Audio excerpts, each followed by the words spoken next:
Are you still holding to one rate cut this year? And has that view shifted in any way, given the cooler April CPI that we saw yesterday? We're still holding to that, but clearly if inflation eases a little bit, it could be 2 rate cuts. I think the real difference with us is we certainly didn't think there were going to be 5 or 6 rate cuts at the beginning of the year, so we were kind of correct. We're more in line with consensus now than we have been in the past, but still a little bit cautious. You think they could move as early as July? No. No. Well, we still think it's September. Great report, but it's a single data.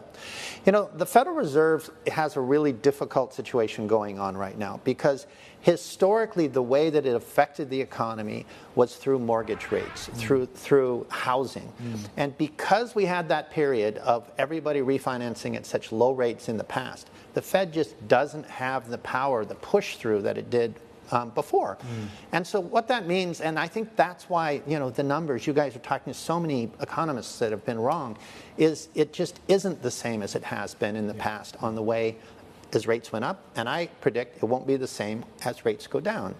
And then the second thing, we have an economy that's like driving a car and hitting the gas and hitting the brake at the same time. You've got the Fed trying to hit the brakes, but you have massive fiscal stimulus hitting the gas at the same time.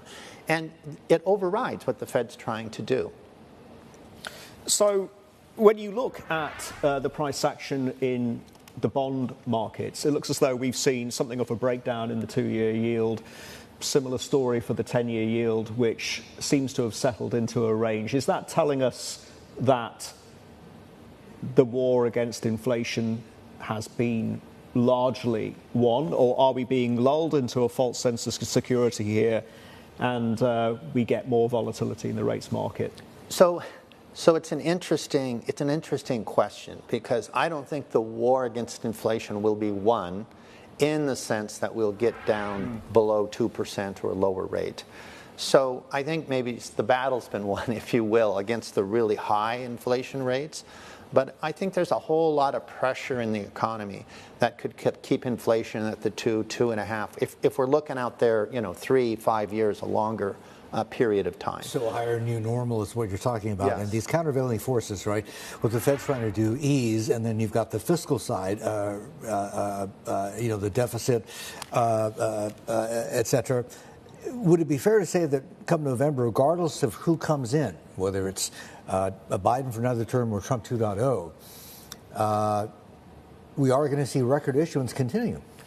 Absolutely. Yeah. Absolutely. Now, what really matters is marginal, not absolute, right? And we're living a little bit on a sugar high here because we've had so much fiscal stimulus. But what really matters to the economy is the marginal fiscal stimulus. And so that's what really the question is. But yes, absolutely, either candidate is going to continue to have massive fiscal deficits, whether it's tax cuts or increased spending or some combination of the two. We don't have any, what the politicians realize is they are not rewarded for being responsible with the deficit. That's just the case. So we've had the most aggressive tightening cycle since the 1980s. Is something, has the Fed oversteered? Is something breaking in the economy, especially when you look at the labour market? Are cracks emerging, and associated with that, are cracks emerging within the consumer? At what point is bad news going to be bad news for the market? That is such a great question, and that's where I think we have a problem with our statistics, because we're looking at inflation on average, we're looking at growth on average, but we're really, I was going to say bifurcated, but we're really living in a very segmented economy. Small business isn't doing so great, right? The lower end consumer is not doing so great.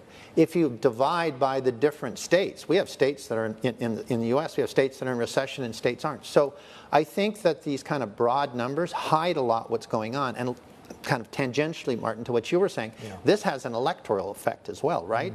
The average person is having a very different experience than what the numbers we sit at this table and discuss. Indeed. They're not experiencing those numbers. Yeah.